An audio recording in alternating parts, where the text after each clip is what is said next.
پیارے دوستو، اگر آپ حدیث سننا پسند کرتے ہیں تو چینل کو سبسکرائب کر لیں، آپ کا بہت بہت شکریہ۔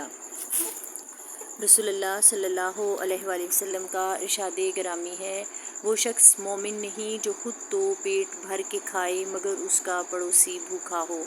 بخاری حدیث نمبر 112۔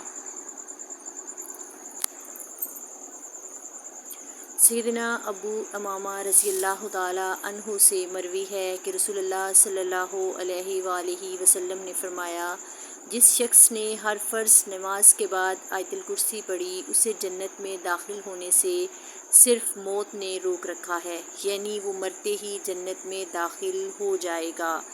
صحیح الجامع 6446۔ رسول اللہ صلی اللہ علیہ وآلہ وسلم نے فرمایا، صرف 3 جگہ پر جھوٹ جائز اور حلال ہے۔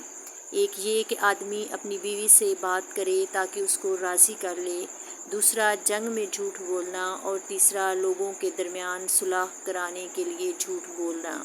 ترمذی 1939۔ دوستو، اگر آپ حدیث سننا پسند کرتے ہیں تو چینل کو سبسکرائب کر لیں، آپ کا بہت بہت شکریہ۔